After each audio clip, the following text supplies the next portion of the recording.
Israel ने पहले Hamas के मुखिया इस्माइल हानिया को निपटा दिया और अब उनके उत्तराधिकारी याया सिनवार को भी राफा में ढेर कर दिया। सिनवार की मौत के बाद इजराइल इसे अपनी एक बहुत बड़ी जीत मान रहा है।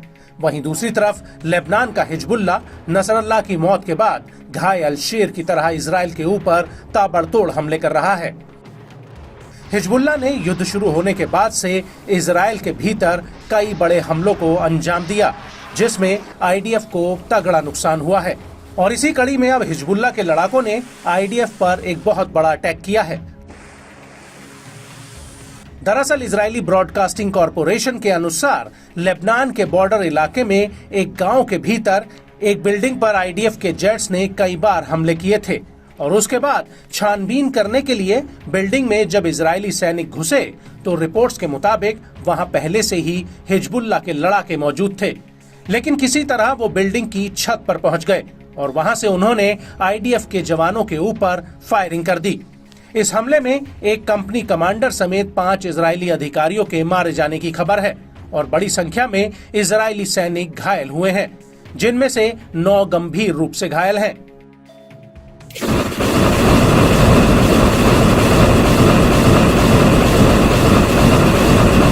इसी बीच खबरें ये भी हैं कि हिजबुल्लाह की सबसे इलीट राडवान फोर्स ने जंग के मैदान में एंट्री कर ली है, जिससे युद्ध के अब और भी ज्यादा भीषण होने की आशंका जताई जाने लगी है।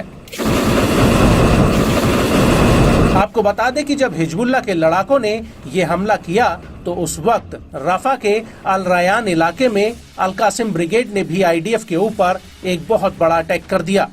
अल कासिम ने यहां पर इजरायली सेना के रास्ते में बारूद बिछाकर उसे उड़ा दिया। अल कासिम ब्रिगेड ने इस हमले का एक वीडियो भी जारी किया है, जिसमें साफ दिख रहा है कि दूर आईडीएफ के कई सैनिक पैदल चल रहे होते हैं और उनके आसपास काफी मलबा रहता है। और इसी बीच हमास का एक लड़ाका एक पर्चे पर आईडीएफ की पोजीशन को चिन्हित करता हुआ दिखता है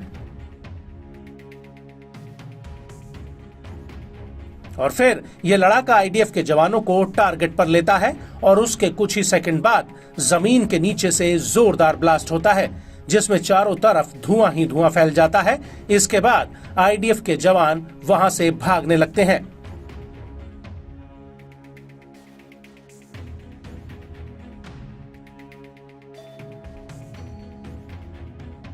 और इस हमले के बाद अल कासिम ने पश्चिमी जबालिया कैंप के अल फलूजा इलाके में आईडीएफ की 2 बख्तरबंद गाड़ियों पर अल यासीन 105 गोले दागे।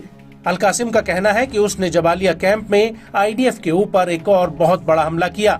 यहां पर अल कासिम के लड़ाकों ने इजरायली पैदल सेना के ऊपर टीबीजी गोलों से हमला किया। अल कासिम का दावा है कि उसने इजरायली सेना के ऊपर बेहद ही करीब से हमला किया है। आपको बता दें कि अल कासिम के हमलों के बीच लेबनान बॉर्डर पर हिजबुल्लाह के लड़ाकों ने भी मोर्चा संभाल रखा था। हिजबुल्लाह का कहना है कि उसने किर्यत शमोना पर रात के अंधेरे में रॉकेटों का एक जत्था फायर किया और इस हमले के बाद उसने अल लबोने हाइट्स पर गाइडेड मिसाइल से आईडीएफ के एक मेरकावा टैंक पर हमला कर दिया।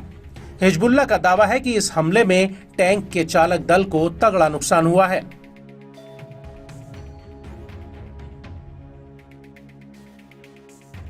और इसके तकरीबन 1 घंटे बाद फिर से इसी इलाके में हिजबुल्लाह ने एक और मेरकावा टैंक पर गाइडेड मिसाइल फायर कर दी और इसके बाद सुबह होते होते हिजबुल्लाह के लड़ाकों ने आईडीएफ के ऊपर सदाना इलाके में इजरायली सैनिकों के जमावड़े पर कई राउंड्स रॉकेट हमले किए। हिजबुल्लाह का कहना है कि उसने इसके बाद बरख्ता फार्म्स में भी आईडीएफ के जमावड़े पर रॉकेट बरसाए हैं और इस हमले के दौरान ही फिर से सुबह करीब 9 बजे अल लबोने हाइट्स में 2 मेरकावा टैंकों पर गाइडेड मिसाइलें दाग दी।